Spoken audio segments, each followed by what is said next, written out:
డబ్బు, అనారోగ్యం, ఉద్యోగం, వ్యాపారం, అప్పులతో బాధపడుతున్నారా? మీకోసమే లాంచ్ యువర్ ఫ్యూచర్ ప్రోగ్రామ్. నమస్తే, welcome back to Suman TV. ప్రస్తుతం మనతో పాటు ఉన్నారు తోడు నీడ ఆర్గనైజేషన్ నుంచి ఫౌండర్ రాజేశ్వరి మేడం. మేడంతో మాట్లాడదాం. నమస్తే అమ్మా. నమస్తే నవీన. మేడం, 30-40 సంవత్సరాల ఏళ్ల వయసు మధ్యలో చూసుకుంటే ఈ మహిళల్లో వివాహేతర సంబంధాలు అనేవి బాగా పెరిగిపోతున్నాయి. ఈ మధ్య కాలంలో మనం చూస్తున్నాము, భర్తల్ని చంపేయడము, అక్కడ అలా అలా ఇలా చంపడం, చాలా ఇన్సిడెంట్లో మాట్లాడుకున్నాం, చూస్తున్నాం కూడా. దీని ప్రకారంగా మగవాళ్ళు పెళ్లి చేసుకోవడానికి కూడా భయపడిపోతున్నారు ఇలాంటి సంఘటనలు చూసినప్పుడు. ఎందుకు మహిళల్లో ఇది పెరిగిపోతుంది అంటే? ఒకప్పుడు ఈ వివాహేతర సంబంధాలు ఎక్కువ మగవాళ్ళకు ఉండేవి. అంటే అది ఒక ఫ్రెండో, ఒక ఉద్యోగంలోనో, ఒక రిలేషన్లోనో ఎవరితో ఒకళ్ళతో అఫేర్ పెట్టుకునేవాళ్ళు.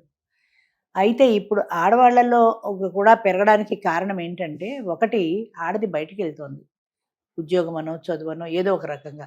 పూర్వం ఆడవాళ్ళు చిన్నప్పుడు బాల్య వివాహాలు ఉండేవి. ఆ తర్వాత 15-16 ఏళ్లకు మ్యాక్సిమం పెళ్లి చేసేవాళ్ళు. ఇప్పుడు 25 ఏళ్ళు 30 ఏళ్ళు వచ్చినా పెళ్ళిళ్ళే కావటల్లా. పెళ్ళి కానప్పుడు there is a biological need. వాళ్ళకు ఒక అవసరం అనేది ఉంటుంది, ఒక పురుషుడు అవసరం అనేది ఉంటుంది. ఆఫీస్కి వెళ్తారు, ఆఫీస్లో బోల్డంత మంది మగవాళ్ళు పనిచేస్తుంటారు. అలాంటప్పుడు ఎవరైనా ఎర్రగా బొరగా కనబడితే వీళ్ళు టెంప్ట్ అవుతారు. వాడు కూడా అదే ఉద్దేశంలో ఉంటే ఈవిడితో ఎక్కువ స్నేహం చేస్తాడు. కాఫీకో దేనికో పెడదామంటాడు, పెడతారు. అలా ఫ్రెండ్షిప్ బలం అవుతుంది. ఫ్రెండ్షిప్ బలం అయిన తర్వాత అది ఇల్లీగల్ రిలేషన్కి దారితీస్తుంది. రెండో కారణం ఏంటంటే, ఇదివరకు అసలు ఆడవాళ్ళు బయటికి వెళ్ళేదే లేదు. ఒకవేళ బయటికి వెళ్ళే వీళ్ళకి అందుబాటులో ఎవరు ఉంటారు అనేది కూడా కష్టం.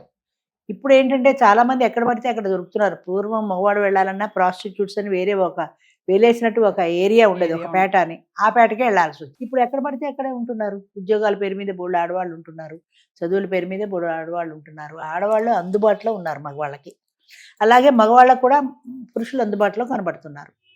తర్వాత పాతివ్రత్యము, పతివ్రత, క్యారెక్టర్ ఇలాంటివేమీ ఈ రోజుల్లో లేవు. అలాంటి ఆడవాళ్ళ మీద యుద్ధం చేస్తారేమో తెలియదు, కానీ సమాజంలో జరుగుతున్న పరిస్థితి చూస్తే క్యారెక్టర్కి ఇంపార్టెన్స్ అనేది లేదు.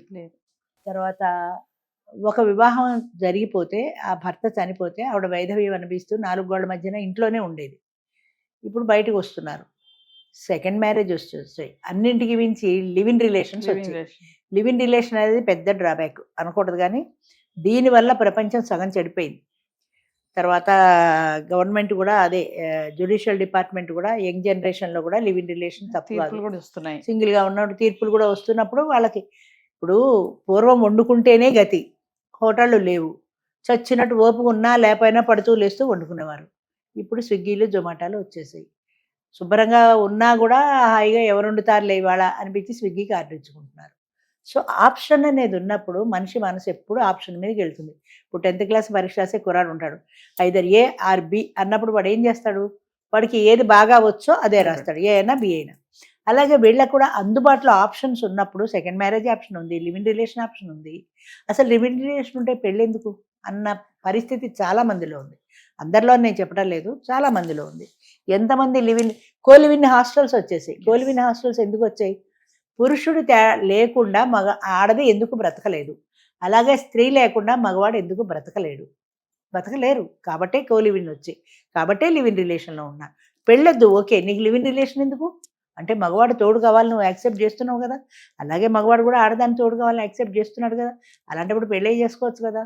ఏమో పెళ్లి చేసుకుంటే ఎలా ఉంటుందో, ఇందులో సౌలభ్యం ఉంది కదా, ఇష్టమైతే కలిసి ఉంటాం, కష్టమైతే విడిపోతాం.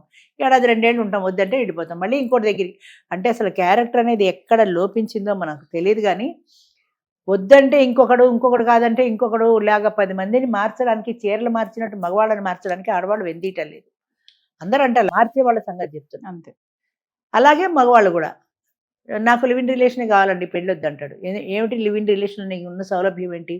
విడాకుల కోసం కోర్టు చుట్టూ తిరగక్కర్లేదు, నువ్వు పో అంటే ఏదో తలాకి ఇచ్చినట్టు నువ్వు నాకు వద్దు పో అంటే అది వెళ్ళిపోతుంది. నేను మళ్ళీ ఇంకోటి చూసుకోవచ్చు కదా. ఇంకోటి చూసుకుంటే అది ఏమన్నా ఉద్ధరిస్తుందా? ఉద్ధరించకపోతే 2 మానేసి 3 కెడతా, 3 మానేసి 4 కెడతా. ఇలాగ కాదంటే చీరలు మార్చినట్టు చొక్కాలు మార్చినట్టు ఆడని మగని మార్చుకుంటూ వెళ్తున్నారు, కానీ ఒక పర్మనెంట్ రిలేషన్, ఒక ఫిక్సెడ్ రిలేషన్ అనేది పెట్టుకోవటల్లా. అంచేతే 30 ఏళ్ళు వచ్చినా కూడా పెళ్ళి అనే దానికి తొందర లేదు. చదువులు, కెరీర్ ముఖ్యం. 25 ఏళ్ళ వాడిని అడిగా అనుకో, నాకు చదువు రావాలి, నాకు ఉద్యోగం రావాలి. పోనీ ఉద్యోగం వచ్చింది కదా పెళ్లి చేసుకుంటే కొంత బ్యాంక్ బ్యాలెన్స్ కావాలి, ఓ కారు ఓ ఇల్లు కావాలి, లేకపోతే ఎవరికి వస్తుంది పెళ్ళాం. అంచేత ఒక కారు కావాలి, ఓ ఇల్లు కావాలి, నాకు ప్యాకేజీ బాగుండాలి, ఇందులో ప్యాకేజీ బాగాలేదు, వేరే ఉద్యోగం మారాలి, మంచి ప్యాకేజీ ఉండాలి, ఇన్ని కోరికలు ఉన్నాయి. ఇన్ని కోరికలు పెళ్లి కూతురు కూడా అడుగుతోంది. అంచేత ఆ కోరికలన్నీ తీర్చాక పెళ్లి చేసుకుంటా. మరి అప్పటిదాకా ఏం చేస్తావు? లివ్ ఇన్ రిలేషన్లో ఉంటా. అస్ఖలిత బ్రహ్మచారి అన్నవాడు ఎవడైనా ఉన్నాడా ఈ రోజుల్లో చెప్పు? నాకు ఎవ్వడూ లేడు, గ్యారంటీ. కాలేజీకి వెడితే గర్ల్ ఫ్రెండ్, ఉద్యోగంలోకి వెడితే గర్ల్ ఫ్రెండ్, అలాగే అమ్మాయికి కూడా అంతే, బాయ్ ఫ్రెండ్. కాలేజీకి వెడితే బాయ్ ఫ్రెండ్, ఉద్యోగానికి వెడితే బాయ్ ఫ్రెండ్. ఎవ్వరూ లేకపోతే ఫస్ట్ షో సినిమాకి బ్యాగులు వేసుకొని ఎందుకు వస్తున్నారు అమ్మాయిలు అబ్బాయిలు? ఇద్దరు అమ్మాయిలు వెళ్ళొచ్చుగా, ఇద్దరు అబ్బాయిలు వెళ్ళొచ్చుగా. నేను తోడు నెడలో లివ్ ఇన్ రిలేషన్ అనేది, లివ్ ఇన్ రిలేషన్ కాదు, దాన్ని ఏమంటారు, ఒక ఇల్లు తీసుకుని 4 ఆడవాళ్ళు, పెళ్లి ఇష్టం లేని వాళ్ళు ఎవరైనా 60 ఏళ్ళ వాళ్ళైనా 50 ఏళ్ళ వాళ్ళైనా ఉండొచ్చు. అలాగే 4 మగాళ్ళు ఉండొచ్చు అని పెడితే ఒక్కళ్ళు రాలా. సంవత్సరం పైన అద్దె కట్టుకున్నా 15,000 ఇచ్చి 2 బెడ్రూమ్ తీసుకుని, ఒక్కళ్ళు రాలా. మా దగ్గర ఉన్న వాళ్ళందరూ సింగిల్సే, అందరూ సింగిల్సే కదా. ఎవరు రాలేదు. ఎందుకు రాలేదంటే నా ఇంట్లో నేను ఉంటాను ఏదో చెప్తారు కారణం. మా పిల్లలు వస్తుంటారు కదా అప్పుడప్పుడు, లేదా మగాయని అడిగావనుకో, నాకెవరు తోడు దొరకలేదండి, పోనీ ఇంకో మగాడు ఉన్నాడు అయ్యా, మీ ఇద్దరు రూమ్మేట్లలా ఉండొచ్చు కదా. వద్దండి, మగాడు రూమ్మేట్ అయితే వద్దు, ఆడ మగ కలిపి పెడితే చాలామంది వచ్చేవారు, అది నేను పెట్టలేదు కాబట్టి ఎవరు రాలేదు. సో ఎవరికైనా సరే వాళ్ళ స్వతంత్రం వాళ్ళకి కావాలి, స్వేచ్ఛ కావాలి, నా ఇష్టం వచ్చినట్టు నేను ఉండాలి. అంటే ఒక విషయం చెప్పండి మేడం, ఆడవాళ్ళు స్ట్రాంగ్ అని అంటారు కదా, అంటే ఈ విషయంలో ఎందుకు ఇంత వీక్ గా ఉన్నారు అంటే? ఫిజికల్ రిలేషన్ అనేది అందుబాటులో వచ్చింది కాబట్టి వీక్గా ఉన్నారు. ఇది అందుబాటులో లేకపోతే ఏం చేస్తారు? ఇప్పుడు ఇదేంటి కోలివిన్ హాస్టల్స్ లేకపోతే ఏం చేస్తారు? రెండో పెళ్ళి లేకపోతే ఏం చేస్తారు? పూర్వం ఒక్కళ్ళు పడి ఉండలేదా? అలా ఉండగలరు, కానీ అవకాశాలు ఉన్నాయి. అవకాశాలు వచ్చినప్పుడు ఎవరైనా టెంప్ట్ అవుతారు. నేను ఉపవాసం ఉండమని అక్కడ పంచభక్ష పరమాన్నాలు పెడితే కొంచెం తినాలనిపిస్తుంది ఎవరికైనా. అందుబాటులో అవకాశం ఉన్నప్పుడు ఎవరైనా టెంప్ట్ అవుతారు. అంచేత అందుబాటులో అవకాశాలు ఏమీ లేకపోతే నోరు మూసుకొని ఉంటారు, గత్యంతరం లేదు కాబట్టి. అవకాశం ఉంటే టెంప్ట్ అయిపోతారు. నిజంగా ఏంటంటే అవకాశం ఉన్నా సరే టెంప్ట్ కాకపోవడమే నిజమైన అది ఉపవాసం ఉన్న ఏదను మనిషి స్ట్రాంగ్గా ఉన్నట్టు. అక్కడ చూడు, పూర్వం విశ్వామిత్రుడు, వశిష్ఠుడు వీళ్ళందరూ తపస్సు చేసిన రోజుల్లో చాలా మంది దగ్గరికి రంభలు వరుసలు వచ్చేవాళ్ళ. దేవేంద్రుడికి భయం, ఆయన పోస్ట్ పోతుందేమని. అంచేత ఈ రంభ వరుసల్ని పంపిస్తుండేవాడు. ఎవరికి టెంప్ట్ కాలే. వశిష్ఠుడు లాంటి వాళ్ళు ఎక్కడ టెంప్ట్ కాలేదు. విశ్వామిత్రుడు టెంప్ట్ అయ్యాడు. ఫలితంగా అది ఎవరు పుట్టింది కదా, ఆవిడెవరు బిడ్డ పుట్టింది. అంచేత ఆయన రంభా వరుసల్ని పంపించినప్పుడు ఎందుకు టెంప్ట్ అయ్యాడు? ఆయన బలహీనత అది, ఆ బలహీనత వల్ల టెంప్ట్ అయ్యాడు.